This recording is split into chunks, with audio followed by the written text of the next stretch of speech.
Wheel, wheel, what are we gonna get?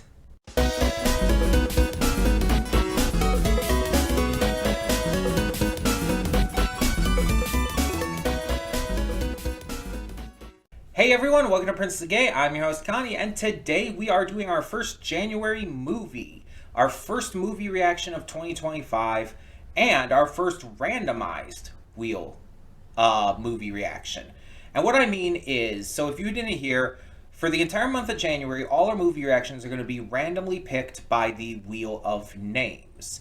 So we've been using this wheel for various things recently, and I thought this could be a fun thing. We're going to take a bunch of the donation reward movies we still have, put them on a list, put them on this wheel, and we're going to just pick one randomly. We're going to see randomly which one we get. And there's like 35 on the list. Most of them are from Venom, because Venom is just the most, consistent donator. But we have a couple from some other people as well. So there's a lot of different choices we could get. I also went to make sure that they were a bunch of different genres, because I want to make sure it's as even and as fair as possible. And while I did put some on this wheel that I just, wanted to check out, there were other ones that I put on this wheel. Most of the ones I put on this wheel, I just kind of just picked and chose randomly from each genre section. Just kind of like basically the equivalent of closing my eyes and just like pointing at one. So there's a bunch of them on this list. Like I said, 35 total. And we have to randomize, because as of starting this video, I don't know what we're going to get into. So let me bring up the wheel here and let us find out. Okay, there we go. So here's the wheel with all 35 on it. You can look at it. I'm not going to read out all 35 of them. But you can look at the wheel and see what's on there. Some of them are cut off a little bit, so I apologize for that. It's not really much I can do in that regard. But yeah, all of them are on here. They're listed by name, genre, and if it's someone other than Venom, their names are also on there. So that'll pop up when the full thing pops up for the winner.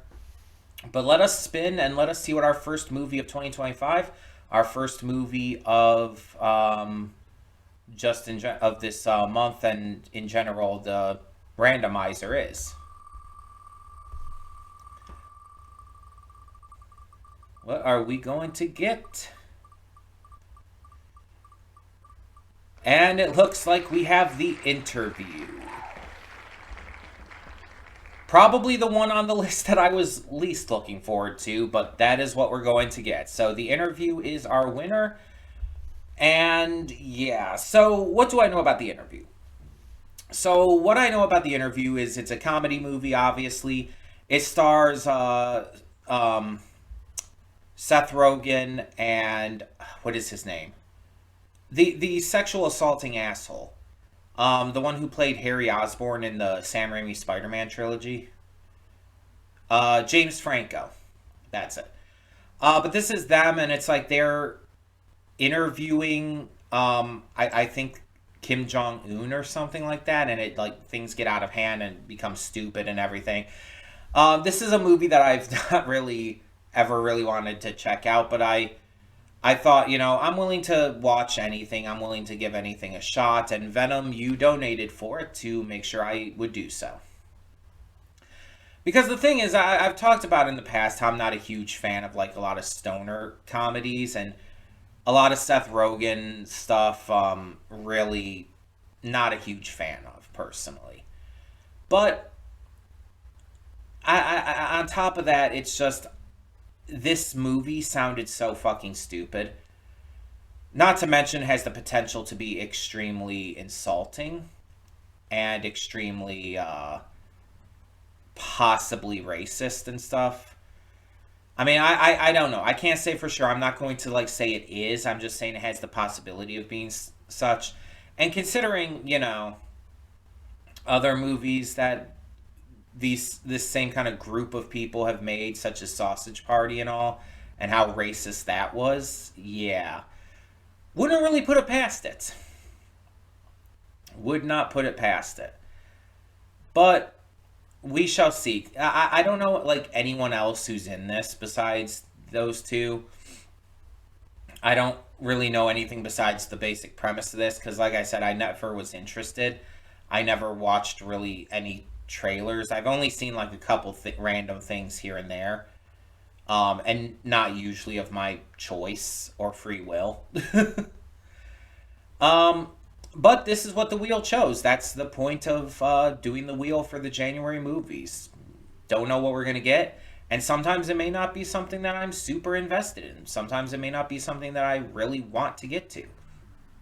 Um, so as a note though, for the next wheel, for the next movie this week, because we are still doing 2 movies a week, um, I'm going to replace the interview on the wheel with another comedy movie. So I'm going to keep it even. Because I think most of the movies on here are horror because there's just so much more horror movies that were requested. Um, so I tried to balance it out with some other genres too, of course. So since a comedy movie was taken out, I'm going to put another comedy movie in. It just makes the most sense to me.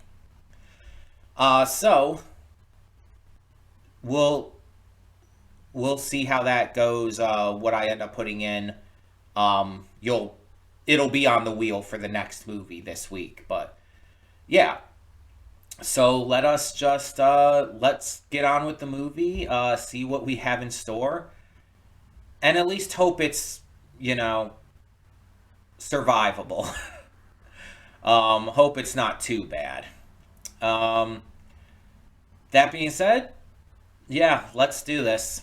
Hold up just a second there. Before you click that link down in the description below to go to today's reaction, I just wanted to take this moment real quick to remind you of all the awesome content we have on the channel. Between Monday and Friday, we have a plethora of awesome series reactions, with 2 on Wednesday. We also have movie reactions every Saturday and Sunday. I do pre-record them during the week, but upload them on the weekend. And don't forget about all the awesome gaming content over on the Princess of Gaming channel.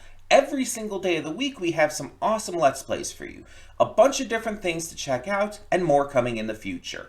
And don't forget to click that subscribe button or like the video if you really enjoy the content I'm putting out. There will be more to come in the future. In the meantime, thank you so much for tuning in, and let's get this going. And we are back, and we'll begin with spoilers in 3, 2, 1, now. So sorry for the lighting, sorry that it's like yellowed out and everything. It's just the lighting of the bulbs we have and everything here, and it got dark out because it's so late as of when I'm recording this. So yeah, not really much I could do about it, unfortunately. But this movie was stupid. Like from the perspective of a political satire and everything, from the perspective of the fact that this is obviously parody and comedy and everything, this movie is dumb because it's not funny, for one, for the most part. There's like maybe a couple things in here that like got a slight chuckle out of me or whatnot, but for the most part it's not funny.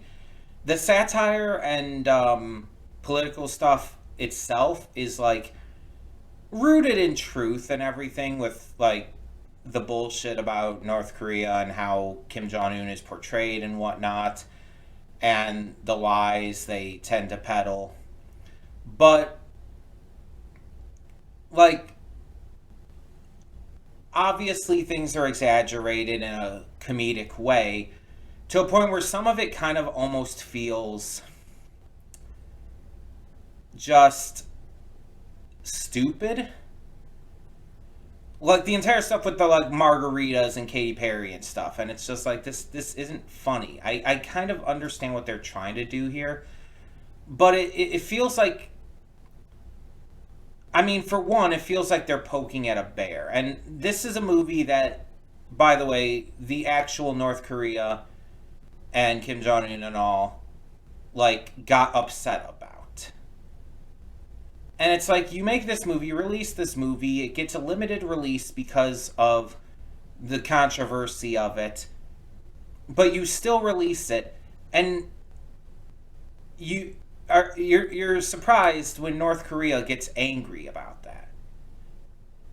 you're making a movie that is so actively poking the bear that when the bear snarls back and threatens to claw your face off, like, you're surprised at that? Like, that's, honestly, it's a surprise that they hadn't taken, like, more drastic action at this point. This movie's, like, over a decade old at this point because it came out in 2014. And with a movie like this that is just so, like, actively mocking, it's like, don't get me wrong. Like, North Korea, Kim Jong-un, terrible people, absolutely deserving of being called out. But, again, the ways that things were gone about in this, and it just... Because this movie is a comedy. It's a satire, it's a parody, whatever you want to call it. The job is to be funny, and instead they just end up being insulting.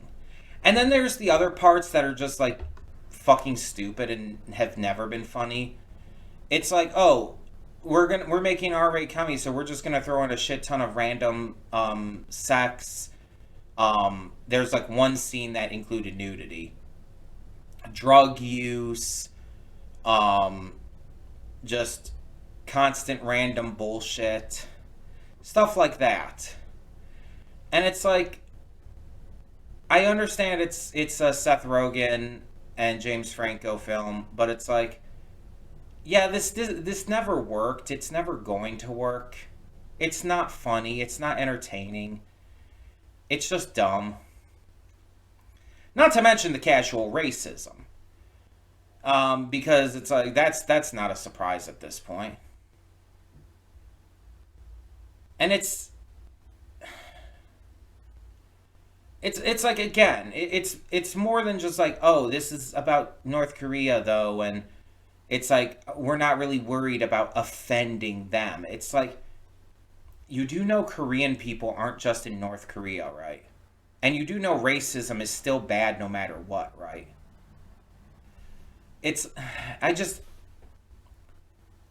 Oh my god.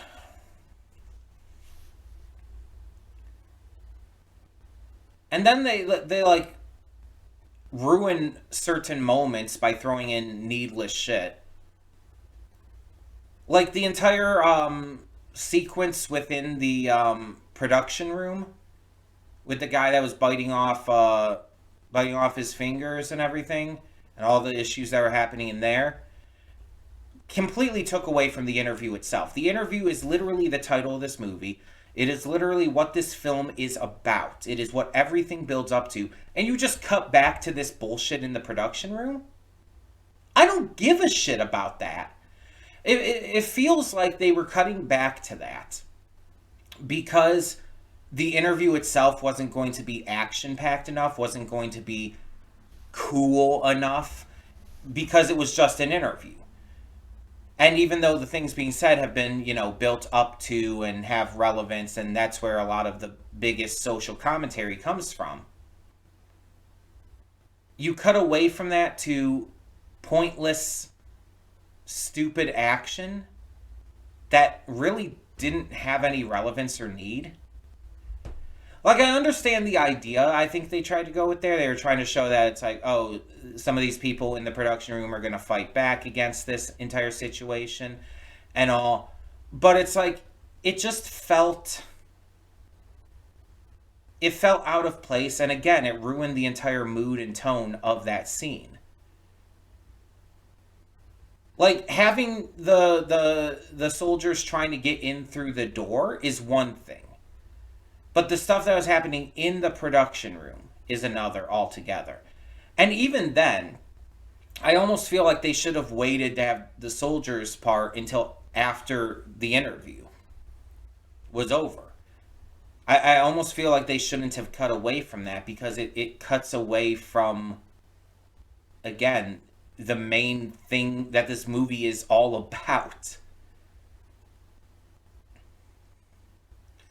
And then the entire bullshit after with, like, how they escaped and ended up killing Kim Jong-un and stuff. It's just like, That was needless. You didn't need to do that. It just, again, it felt like a random action scene thrown in just to have a random action scene. It didn't feel like it was necessary or belonged. The tiger part, completely needless. That scene and even the context of why that scene happened, completely pointless. Didn't amount to anything. It wasn't funny. It wasn't entertaining. It wasn't interesting. The thing that they talked about early on with the way to escape and everything being the way they actually escaped, like, that's so dumb. Because there's no reason it would have happened like that. In fact, it's almost guaranteed that it couldn't have happened like that. And some people might say, like, oh, but that's the point. The improbability of it makes it funny. It's like, it's not funny. Nothing about it is funny. There's no joke there to be funny.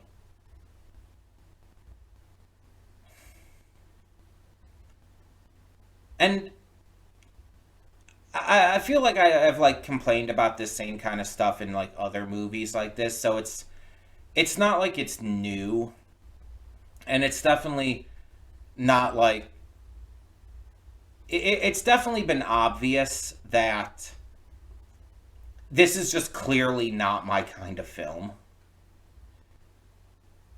But at the same time, it's like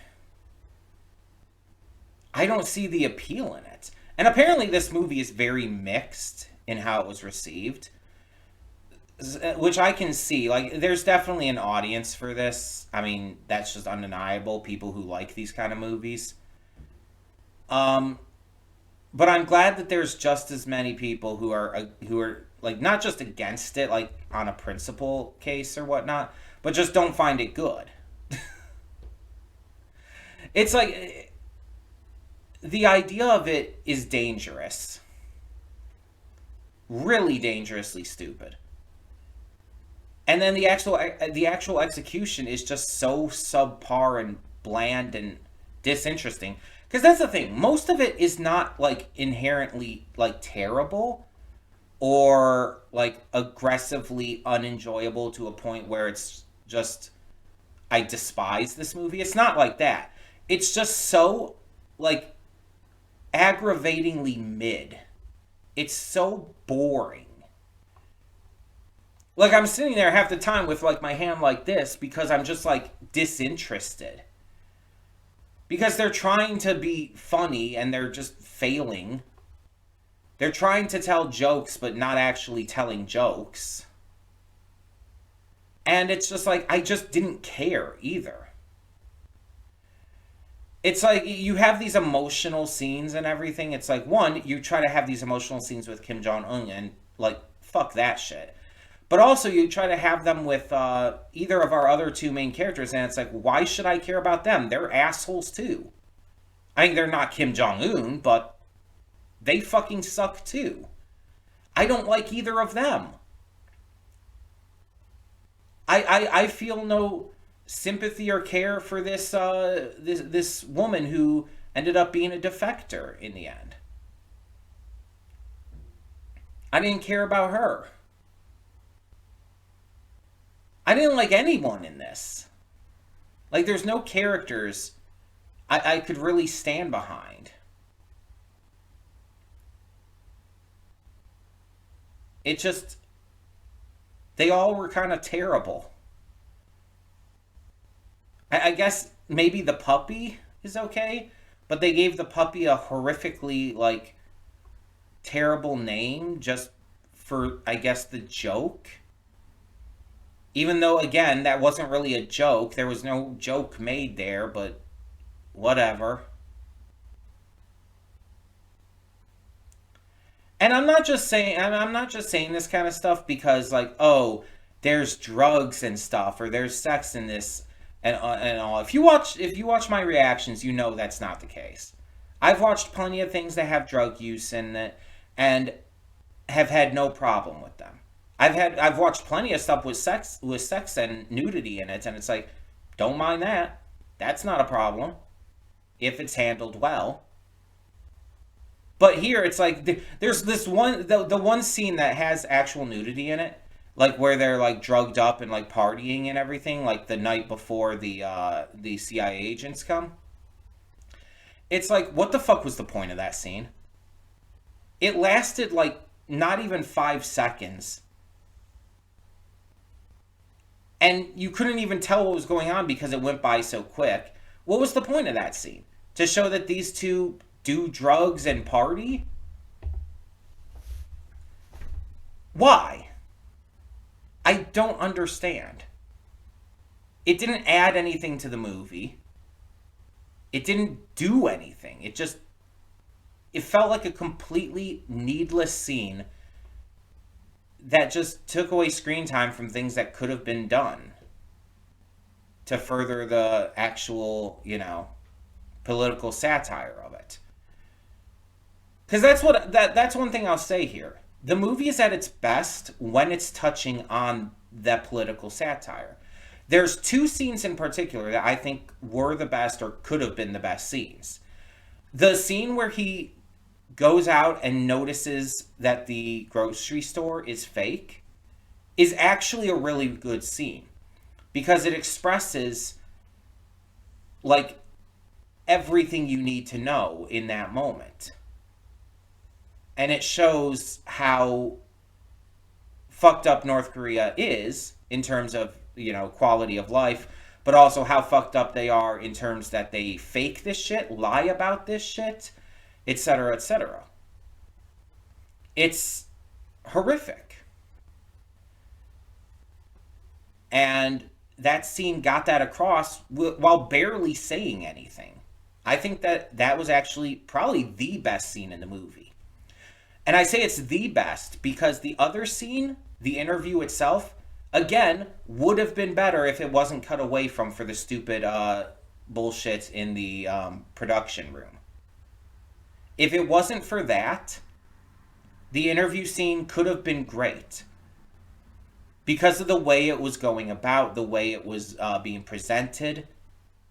Like, they basically they were trying to, like, make it more entertaining.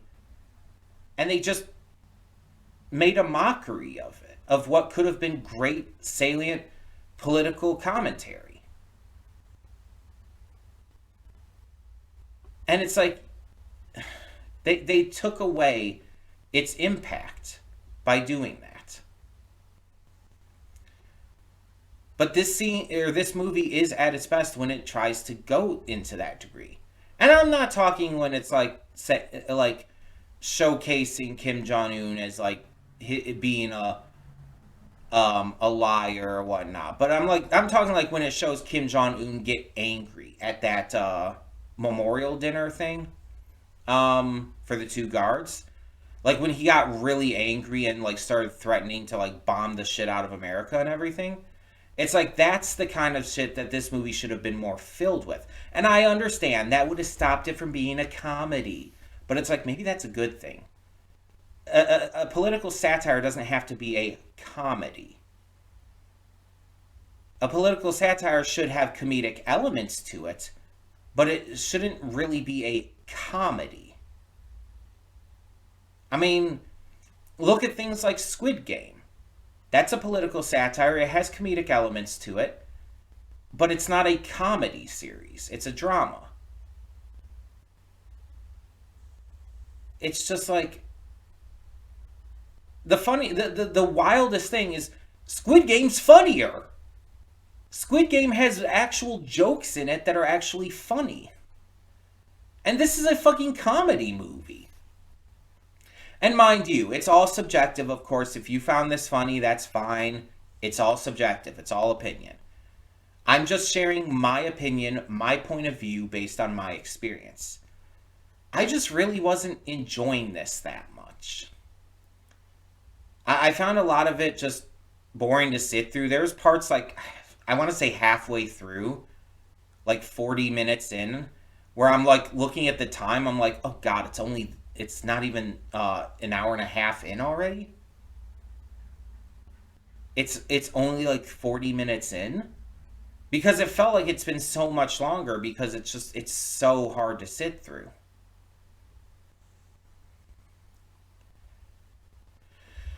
Yeah, I don't get this kind of movie, I guess.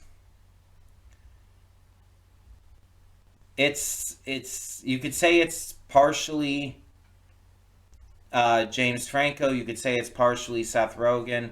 You could say it's just Evan Goldberg. Their way of like writing and directing films is just something that I just tend to not get into like almost at all. But at the same time, I feel like it's just not well executed either for what it was trying to be and trying to do. I think it fucked up. Just, I personally do.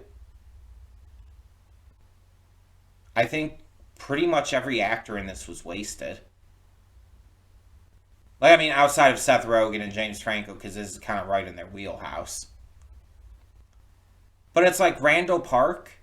Like, this guy is actually a pretty good actor, and you do whatever the fuck you did with him in this. Like, come on, really?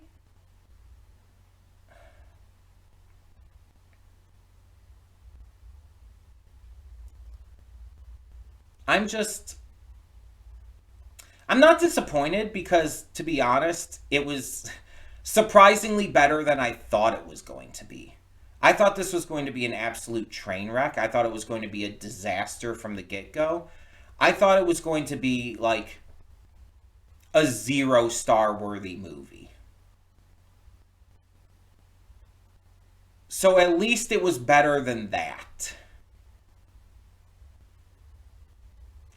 For the elements in it that were actually good and had actual potential, even if that potential was squandered, like if I were to rank it out of like 5 stars, like on Letterboxd or something, my initial impression would be like no, not a 3. Out of 5 stars, we're talking a 2. If it's out of 5 stars, I would be willing to give it a 2. So it's under the halfway point for sure, because 2.5 would be halfway of 5. But again, there is potential in this idea. It's just executed extremely poorly here, outside of a couple small scenes. Um. So yeah, that's about what I think of this. But on the upside, I watched it. I never have to watch it again, right? And we can fit something else into that slot in the wheel, and we'll spin it again for the second movie this week, which you're watching this on Saturday. I'm recording this back on Monday.